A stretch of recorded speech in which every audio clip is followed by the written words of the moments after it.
Assalamualaikum warahmatullahi wabarakatuh. Kami dari kelompok 4, mata kuliah pengantar manajemen, akan mempresentasikan Manager as Planner and Strategist. Sebelumnya kami akan memperkenalkan diri.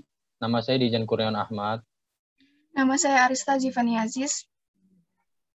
Nama saya Estuhan Dayani.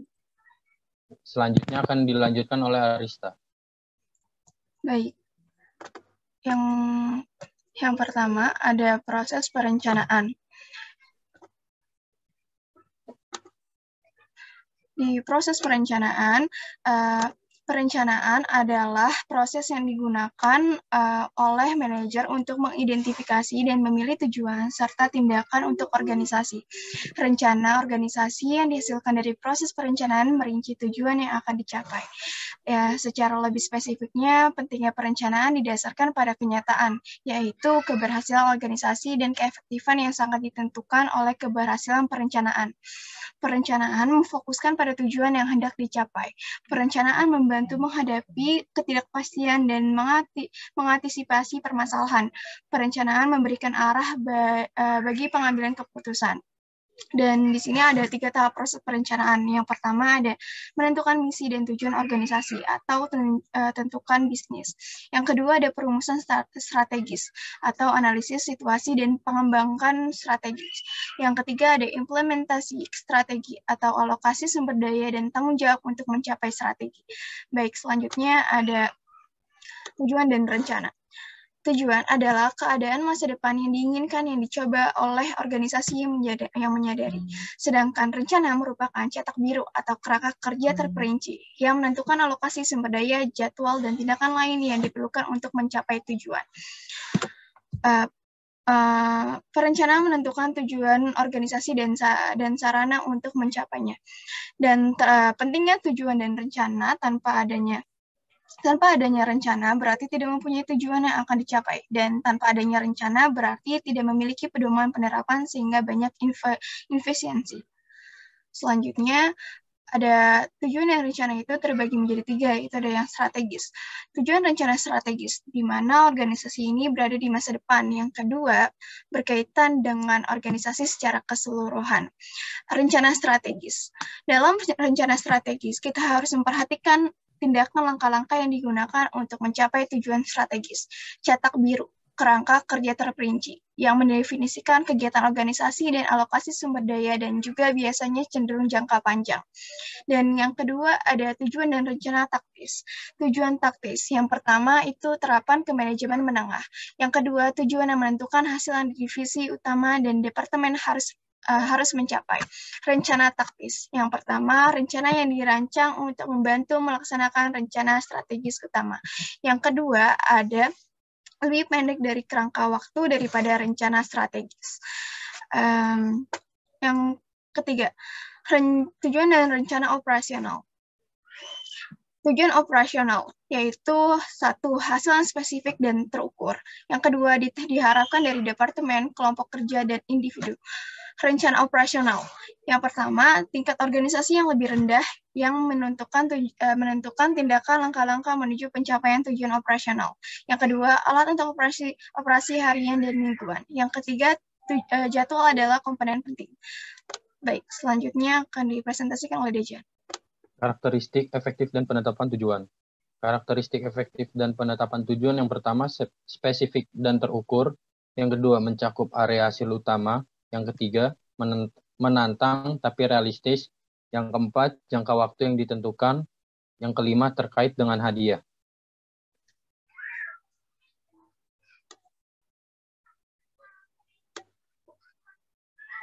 Keuntungan bagi organisasi. Yang pertama, legitimasi.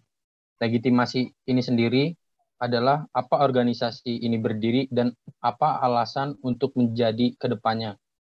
Karyawan mengidentifikasi dengan tujuan keseluruhan.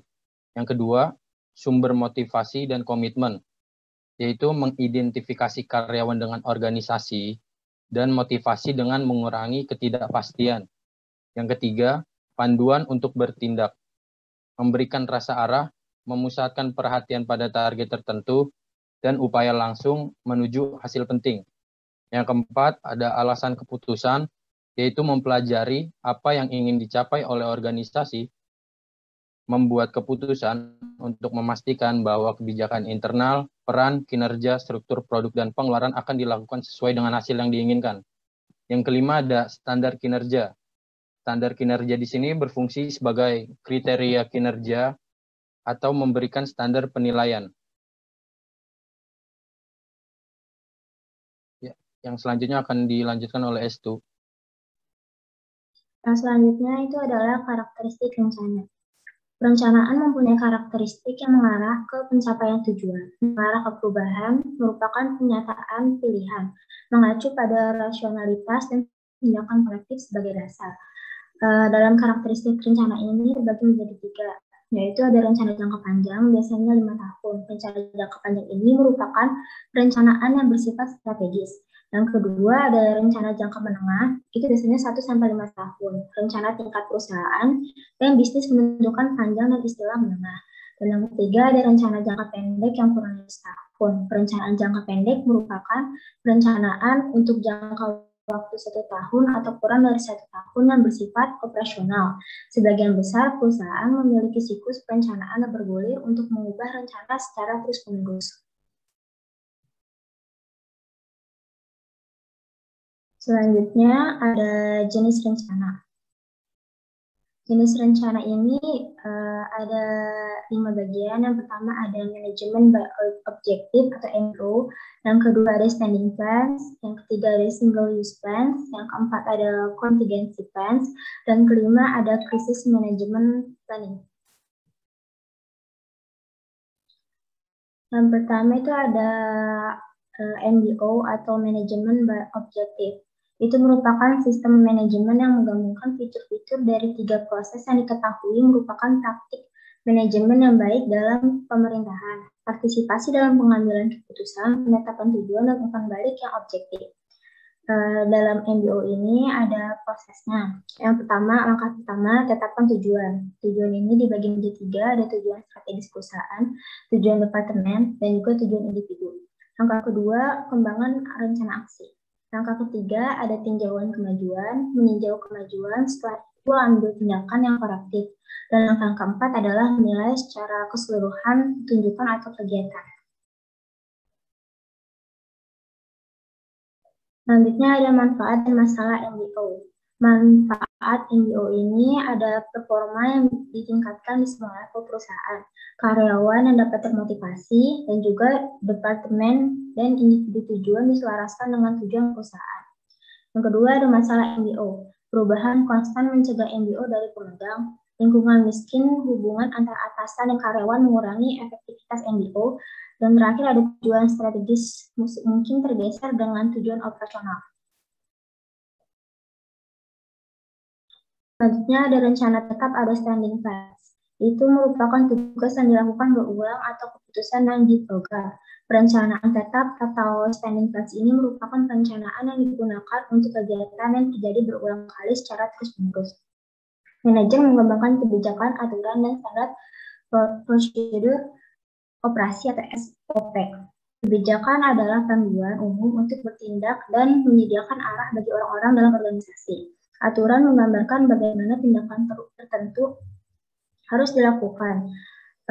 Dan yang terakhir ada prosedur mendefinisikan serangkaian langkah yang tepat untuk digunakan dalam mencapai pekerjaan tertentu. Selanjutnya ada rencana sekali pakai atau single use plan. Ini merupakan tujuan yang tidak mungkin diulang. Perencanaan sekali pakai atau single use plan ini merupakan rencana yang digunakan sekali saja yang secara khusus dirancang untuk memenuhi kebutuhan-kebutuhan situasi khas yang diciptakan sebagai tanggapan terhadap keputusan-keputusan yang tidak terprogram yang diambil oleh para manajer. Dikembangkan untuk satu kali masalah yang tidak terprogram, biasanya terdiri dari program dan proyek. Program sendiri merupakan rencana terpadu untuk mencapai tujuan tertentu, sedangkan proyek merupakan rencana aksi khusus untuk menyelesaikan program. Selanjutnya ada rencana cadangan atau contingency plans. Ini merupakan situasi khusus dan kondisi terduga. Yang pertama, identifikasi faktor yang tidak terkendali. Keterpurukan ekonomi, pasar menurun, kenaikan biaya persediaan, perkembangan teknologi, dan keselamatan dari kecelakaan. Yang kedua, meminimalkan dampak faktor yang tidak terkendali. Perkiraan berbagai tanggapan alternatif untuk kemungkinan besar berdampak tinggi kontingensi.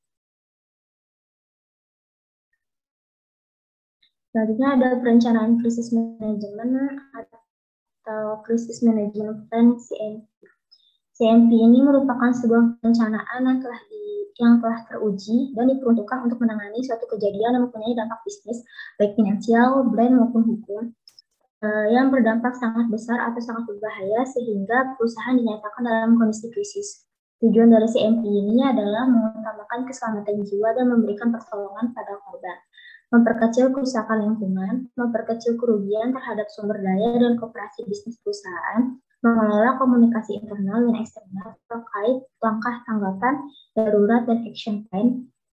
Kelima, menyediakan informasi aktual terkait situasi krisis untuk mendukung action plan, dan terakhir mengembangkan layanan critical business operations secepat mungkin.